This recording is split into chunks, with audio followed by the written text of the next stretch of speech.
వినికిడి లోపం అంటే జీవితాంతం హియరింగ్ ఎయిడ్స్నే వాడాల్సిందేనా? మీ చెవులు తామే మళ్ళీ బాగుపడగలిగితే ఎలా ఉంటుంది? ఇక్కడే ఉండండి. ఎందుకంటే శాస్త్రవేత్తలు ఇప్పుడు చేస్తున్న పని వినికిడి చికిత్సను పూర్తిగా మార్చేయొచ్చు.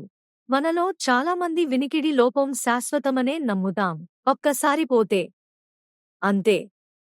కానీ ఆ ఆలోచన త్వరలో మారిపోతే ప్రపంచవ్యాప్తంగా శాస్త్రవేత్తలు వినికిడి లోపానికి జీన్ థెరపీపై పనిచేస్తున్నారు. నిజంగా ఆశ్చర్యపరిచే ఫలితాలతో. సరళంగా చెప్పాలంటే ఇది ఇలా పనిచేస్తుంది. మీ చెవుల్లో చిన్న చిన్న హెయిర్ సెల్స్ ఉంటాయి. ఇవే శబ్దాన్ని మెదడుకు సంకేతాలుగా మార్చుతాయి. జెనెటిక్ సమస్యలు, అనారోగ్యం లేదా వయస్సు కారణంగా ఈ సెల్స్ దెబ్బతింటే వినికిడి తగ్గిపోతుంది. జీన్ థెరపీ హియరింగ్ ఎయిడ్స్లా శబ్దాన్ని పెద్దగా చేయదు. ఇది ఇంకా లోతుగా పనిచేస్తుంది. లోపభూయిష్టమైన జీన్స్ను టార్గెట్ చేసి ఆ హెయిర్ సెల్స్ను మళ్లీ రిపేర్ చేయడానికో లేదా తిరిగి పెరిగేలా చేయడానికో సహాయపడుతుంది. ఇటీవల జరిగిన మానవ పరీక్షల్లో పుట్టుకతో వినికిడి లోపం ఉన్న పిల్లలు శబ్దాలకు స్పందించడం ప్రారంభించారు.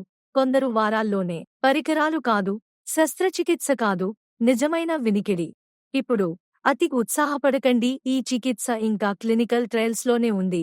ప్రస్తుతం ఇది కొన్ని ప్రత్యేక జెనెటిక్ సమస్యలు ఉన్న చిన్న పిల్లలకే పరిమితం. కానీ నిపుణుల అభిప్రాయం ప్రకారం వయస్సు లేదా శబ్దం కారణంగా వచ్చే వినికిడి లోపానికి పెద్దల చికిత్సలు కూడా రాబోతున్నాయి.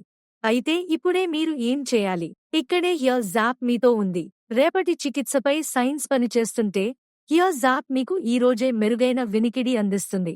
ఆధునిక హియరింగ్ సొల్యూషన్స్, అనుభవజ్ఞులైన ఆడియాలజిస్టులు, వ్యక్తిగత సంరక్షణతో.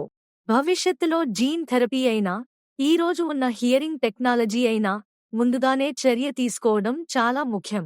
ఆలస్యం చేయకండి. హియర్ జాప్ లో మీ ఉచిత వినికిడి పరీక్ష బుక్ చేసుకోండి మరియు మీ వినికిడి ఆరోగ్యంపై నియంత్రణ తీసుకోండి.